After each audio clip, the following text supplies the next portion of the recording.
Hello everyone, आज की video में हम स्टडी करेंगे डीएनए में न्यूक्लियोटाइड और पॉलीन्यूक्लियोटाइड चेन कैसे बनती है। देखिए ये जो डायग्राम्स हैं न्यूक्लियोटाइड और पॉलीन्यूक्लियोटाइड के, इन पर एग्जाम में बहुत क्वेश्चन आते हैं। इनको इन डायग्राम्स को आपको बनाने के लिए दिया जाएगा या ये डायग्राम आपके बनाने के लिए बने हुए आएंगे और उसमें ABCD करके खाली स्पेस दे दिया जाएगा और पूछेंगे ए क्या है, बी क्या है, सी क्या है। अच्छी तरह से प्रैक्टिस कर लीजिए, ठीक है। बड़े इजी तरीके से मैं आपको ड्रॉ करना बताऊंगी कि न्यूक्लियोटाइड और पॉलीन्यूक्लियोटाइड चेन बनती कैसे है और इनके बीच के बॉन्ड्स कौन से होते हैं। चलिए स्टार्ट करते हैं फटाफट से वीडियो। तो सबसे पहले हमने डीएनए के स्ट्रक्चर में हम यहाँ पर बनाएंगे शुगर। डीएनए में कौन सी शुगर होती है मैं बता चुकी हूँ पिछली वीडियो में अपनी। बताइए फटाफट, डीएनए में कौन सी शुगर होती है? Deoxy ribose sugar. मैं यहाँ लिख देती हूँ डीऑक्सी राइबोस शुगर। ये हो गई हमारी डीएनए की शुगर, ठीक है। फटाफट से H और OH लगा दीजिए। यहाँ पर मैं OH नहीं लिखूंगी, एक O नहीं लिखूंगी, एक ऑक्सीजन एटम इसमें एब्सेंट होता है जो कि आरएनए में प्रेजेंट होता है। तो जब आप आरएनए की पॉलीन्यूक्लियोटाइड चेन बनाए ना तो यहाँ पर आप O लगा दीजिएगा, ठीक है। मेरी बात समझ आ रही है? अगर आरएनए की पॉलीन्यूक्लियोटाइड चेन एक न्यूक्लियोटाइड बनाने को आए तो यहाँ आप O लगा दीजिएगा। लेकिन मैं क्योंकि डीएनए की बना रही हूँ और डीएनए में सेकंड नंबर के कार्बन पर एक ऑक्सीजन एटम एब्सेंट होता है, डीऑक्सीराइबोस शुगर, ठीक है। यहाँ OH, यहाँ H और ये CH2OH शुगर का जो डायग्राम है अच्छी तरह से याद कर लीजिए। और ये H, ये हमने शुगर बना दी, ठीक है। अच्छा, अब इस तरफ मैं बना देती हूँ यहाँ पर बेस। बेस इस तरफ बनाइए या इस तरफ बनाइए, जैसे आपकी मर्जी हो उस तरफ बनाइए, बस एक बार प्रैक्टिस कर लीजिए इसकी, ठीक है। तो यहाँ पर हम बनाते हैं, चलिए फॉस्फेट बना देते हैं हम यहाँ पर। तो ये है हमारा फॉस्फेट, OH OH OH। पिछली वीडियो में यही डायग्राम बनाया था ना मैंने फॉस्फेट का, ठीक है। ये हो गया हमारा फॉस्फेट। वो जो तीनों स्ट्रक्चर मैंने बनाए थे ना पिछली वीडियो में अपने केमिकल स्ट्रक्चर ऑफ डीएनए में, वो तीनों स्ट्रक्चर में यहाँ बनाने वाली हूँ। Phosphate radical. अच्छा, तीसरा क्या था? क्या बनाया था मैंने तीसरे में? Nitrogenous base. अब नाइट्रोजनस बेस डीएनए में मैंने 4 बनाए थे, थाइमिन, एडेनिन, ग्वानिन, साइटोसिन। इसमें से मैं कोई सा भी ले सकती हूँ। तो सिंपल हम पिरिमिडिन वाला में से कोई ले लेंगे, ठीक है। पिरिमिडिन वाले इजी होते हैं डायग्राम ड्रॉ करने में। तो ये हमने पिरिमिडिन वाला ले लिया है। पिरिमिडिन में कौन कौन से आते हैं भाई? पिरिमिडिन में कौन कौन से आते हैं? AG तो प्यूरिन में आ गए, TC पिरिमिडिन में आ गए, यानी कि ये T भी हो सकता है, थाइमिन भी, और ये साइटोसिन भी हो सकता है। बट मैं यहाँ पर पिरिमिडिन ही लिख देती हूँ उसको, ओके। चलिए मैंने लिख दिया। अब देखिए बॉन्डिंग किस तरह से होगी। इसकी बॉन्डिंग आप समझिए कि ये फॉस्फेट रेडिकल, ये डीऑक्सीराइबोस शुगर और ये पिरिमिडिन, ठीक है। या मैं ऐसे करती हूँ, मैं यहाँ पर पिरिमिडिन की जगह बेस लिख देती हूँ, ठीक है, ताकि आपको एक न्यूक्लियोटाइड का कॉन्सेप्ट क्लियर हो जाए। कौन सा बेस? Nitrogenous base. कौन सा बेस? नाइट्रोजीनस बेस, ठीक है। चलिए बॉन्डिंग करिए फटाफट से। देखिए एक वाटर मॉलिक्यूल तो आप यहाँ से निकालिए, ओके। एक वाटर मॉलिक्यूल आप यहाँ से निकालिए। इस तरह से 2 वाटर मॉलिक्यूल निकल जाएंगे और इस वाले वाटर मॉलिक्यूल को मैंने यहाँ से हटाया और यहाँ पर मैंने एक बॉन्ड लगा दिया, ओके। और इस वाटर मॉलिक्यूल को मैंने यहाँ से हटाया और यहाँ पर एक बॉन्ड लगा दिया। देखिए इस बॉन्ड को ना आप ध्यान रखिएगा, जब एग्जाम में ये वाला बॉन्ड लगाए तो इधर कोई कोना ना निकला हो, ठीक है। कोने का मतलब कार्बन हो जाता है, ये ध्यान रखिएगा। केमिस्ट्री में कोने का मतलब कार्बन। ये पूरा इस तरह से बनाइए, इस कार्बन से इस नाइट्रोजन का, ठीक है। अब बहुत से बच्चे किस तरह से बनाते हैं इस डायग्राम को? इस तरह से यू कर देंगे और यू जोड़ेंगे। अब भाई कितने कार्बन बना दिया आपने पेंटोज शुगर में? जरा गिनना है यहाँ पर 1 2 3 4 5 6, ठीक है। इसलिए इस चीज का ध्यान रखिए, अक्सर बच्चे ये गलती करते हैं, ये सीधे बनाना है। तो इस तरह से मैंने वाटर मॉलिक्यूल निकाल के बॉन्ड बना दिया, ठीक है। तो देखिए ये फॉस्फेट रेडिकल, एक फॉस्फेट रेडिकल, एक शुगर डीऑक्सीराइबोस शुगर, ठीक है, और एक ये बना दिया नाइट्रोजनस बेस। और ये तीनों मिलके, इन तीनों को हम एक नाम देंगे, दैट इज न्यूक्लियोटाइड। तो एक न्यूक्लियोटाइड में क्या होता है? Phosphate, sugar and nitrogenous base, एक न्यूक्लियोटाइड। तो ये तीनों को हम क्या बोलेंगे? न्यूक्लियोटाइड। मैं यहाँ अलग से लिख देती हूँ, 1 nucleotide means phosphate plus sugar plus nitrogenous base. अब इसमें एक चीज और समझिए, देखिए इन तीनों की जो तिगड़ी है, इसे हम तिगड़ी बोलते हैं, ठीक है, और उसी को हम न्यूक्लियोटाइड बोलते हैं। ये जो न्यूक्लियोटाइड है इसमें फॉस्फेट, शुगर और नाइट्रोजनस बेस आ रहा है। अगर आप समझिए ये चीज, अगर बात हो रही है डीएनए के बारे में, तो यहाँ पर आपको लिखना पड़ेगा शुगर में डीऑक्सीराइबोस शुगर, ओके।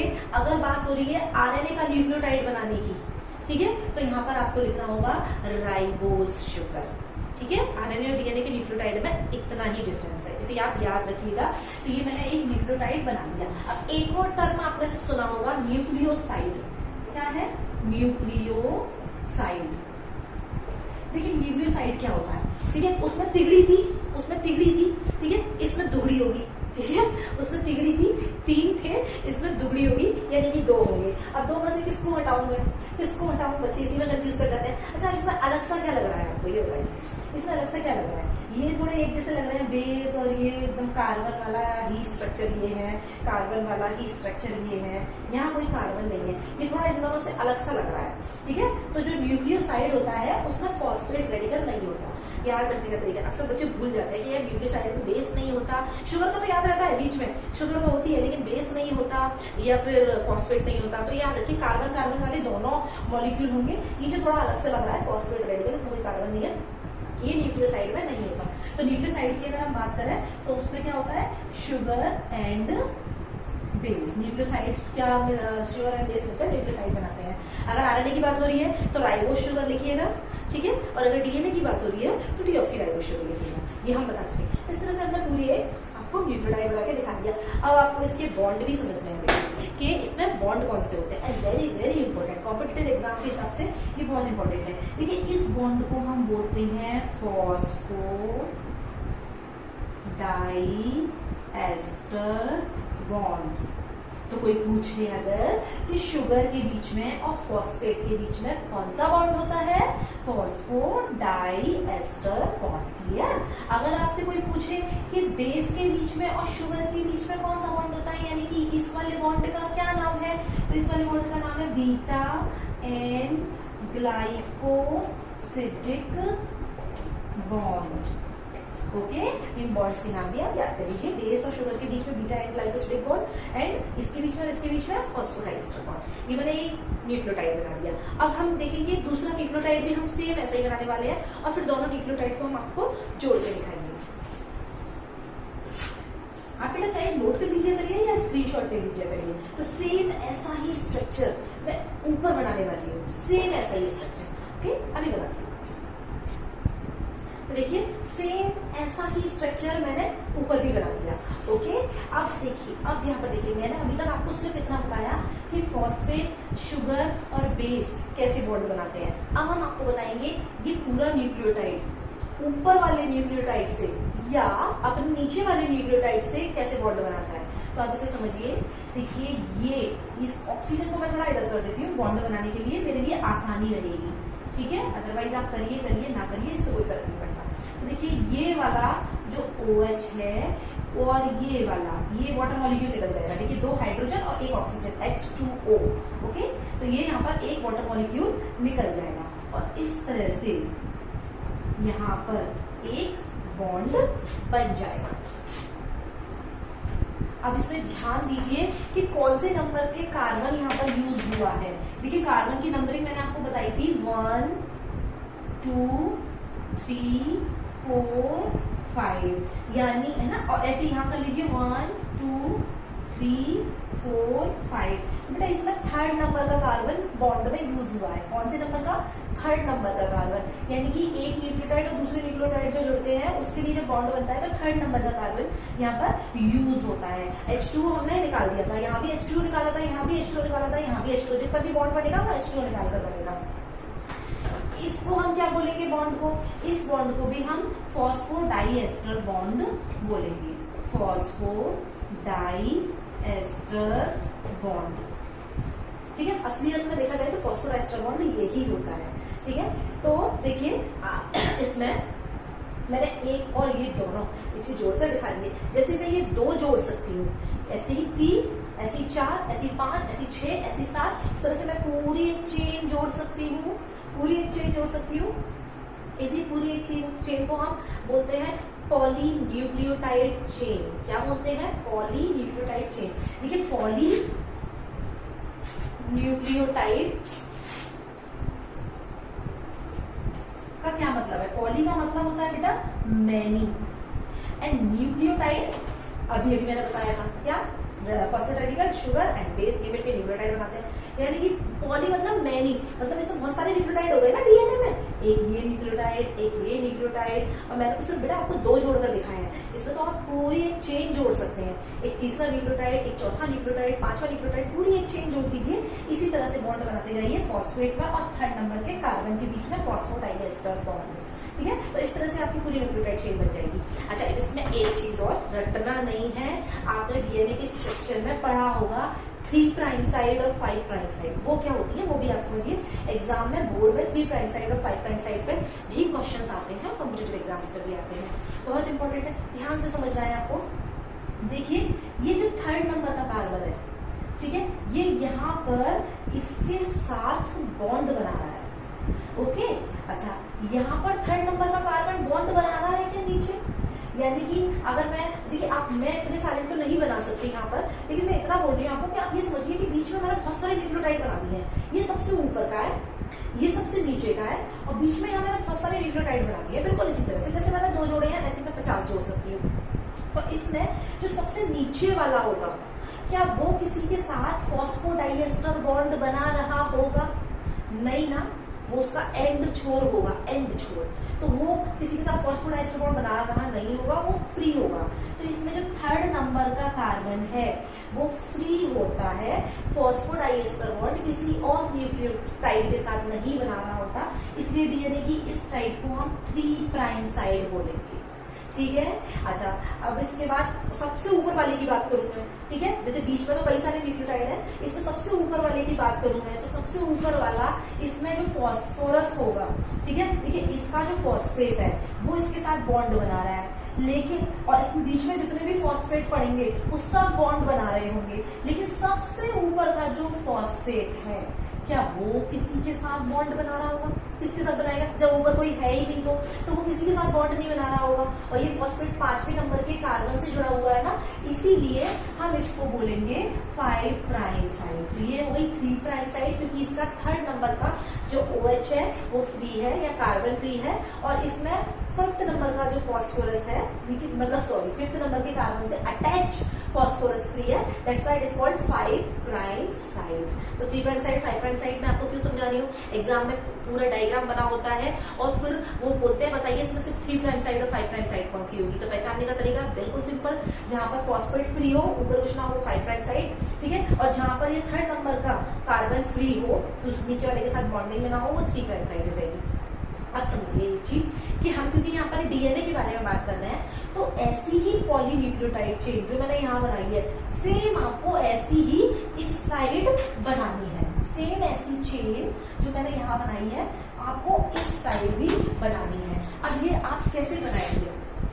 तो सिंपल, आपको अपना एग्जाम देना है कॉपी पे, ठीक है, तो आप क्या करिए, अच्छा सॉरी मैं बताना भूल गई आपको कि डीएनए की जो दोनों चेन्स होती हैं वो एंटी पैरेलल होती है, अपोजिट होती है, यानी कि एक चेन अगर यू जा रही है तो एक चेन यू जाएगी, ठीक है, ये एक चेन अगर यू जा रही है तो एक चेन कैसी जाएगी? यू, ठीक, सॉरी यू जाएगी, यानी कि ये एंड 3rd है तो ये वाला एंड 5 होगा, ये एंड 5 है तो ये वाला एंड 3rd होगा। एंटी पैरेलल बोलते हैं इसे, या अपोजिट बोलते हैं। अब मैं यहाँ पर इस स्ट्रक्चर को मुझे बनाना होगा बिल्कुल उल्टा, ठीक है, ये स्ट्रक्चर आपको बिल्कुल उल्टा बनाना होगा, क्योंकि डीएनए की जो दोनों चेन होती है वो एंटी पैरेलल या अपोजिट होती है। अब इसको हम उल्टा कैसे बनाएं? बड़ी मुश्किल से तो बच्चों ने सीधे की प्रैक्टिस करी है। सिंपल तरीका, आप अपनी कॉपी को उल्टा करिए और सेम यही डायग्राम जो भी आपने बनाया है ऐसा ही डायग्राम आप इस तरफ बना दीजिए, ठीक है। अब जब आप इस तरह का डायग्राम इस तरफ बनाएंगे, मेरे पास यहाँ स्पेस नहीं है, आप अपने आप बनाइए इसको, और उसके बाद आप ये क्या है बेटा? बेस, ये क्या है? बेस। इस बेस के बीच में और उस बेस के बीच में आप बॉन्डिंग कर दीजिएगा, तो इस तरह से पूरी चेन आपकी बन जाएगी। आपको जो एग्जाम में बनाने के लिए आएगी ना, तो याद रखिए आपको या तो सिंपल न्यूक्लियोटाइड बनाने को आएगा या फिर पॉलीन्यूक्लियोटाइड चेन बनाने को अगर आती है तो उसका एक ऐसा मैं डायग्राम सिंपल वाला बताऊंगी, वही आपको एग्जाम में बनाना है, ठीक है, जिसमें इतना हम कार्बन और हाइड्रोजन शो नहीं करना, सिर्फ लाइंस के थ्रू हमें दिखाना है। तो एग्जाम में अगर न्यूक्लियोटाइड बनाने को आए तो आपको ये पूरा बनाना है, और अगर पॉलीन्यूक्लियोटाइड बनाने को आए तो उसको मैं अलग से अभी बनाऊंगी, ठीक है, और वो आप बनाइएगा। यहाँ पर फटाफट से हम एक बार बॉन्ड और रिवाइज कर लेते हैं। ये वाला बॉन्ड है बीटा एन ग्लाइकोसिडिक बॉन्ड। ये वाला बॉन्ड यानी एक मिनट, बॉन्ड इस तरह से पूछे जाएंगे कि बेस के बीच में और शुगर के बीच में कौन सा बॉन्ड होता है, बीटा एन ग्लाइकोसिडिक बॉन्ड, और एक न्यूक्लियोटाइड और दूसरा न्यूक्लियोटाइड, इन दोनों के बीच में कौन सा बॉन्ड होता है, फॉस्फोडाइएस्टर बॉन्ड। ठीक है, अब हम फटाफट से वो डायग्राम भी समझ लेते हैं जो एग्जाम में आपको बनाना है। ठीक है,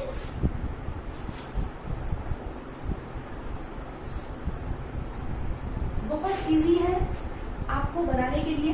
देखिए एग्जाम में ये सिंपल डायग्राम आपको बनाकर आना है, पॉलीन्यूक्लियोटाइड चेन का अगर पूछते हैं। ठीक है, आप इस तरह से इसे बनाएंगे। उसके बाद यहाँ आप बनाएंगे क्या, बेस। ठीक है, यहाँ मैं एक सर्कल कर देती हूँ, बेस में बाद में बनाऊंगी। और उसके बाद यहाँ आप बनाएंगे वही, ये मैं कुछ अलग नहीं बना रही हूँ, मैंने देखिए वहां पर जो बेस पूरा डायग्राम बनाया था उसको मैंने, उस बेस के पूरे डायग्राम को मैंने एक गोले में दिखा दिया। ठीक है, अब यहाँ मैं एक सर्कल बना रही हूँ। ठीक है, और इस तरह से यहाँ पर फॉस्फेट, कितनी आसानी से बन गया हमारा डायग्राम। ये पूरी पॉलीन्यूक्लियोटाइड है ये। ठीक है, ये बेस को मैं बी से लिख देती हूँ। ठीक है, ये पूरी ये पूरा न्यूक्लियोटाइड है। देखिए बेस भी बन गया, फॉस्फेट भी बन गया और शुगर भी बन गई। ठीक है, अब ऐसा ही सेम बेटा ऊपर बनाइए, बहुत ध्यान से बनाना है। क्वेश्चन अभी बताऊंगी इसमें किस टाइप के पूछे जाएंगे। ठीक है,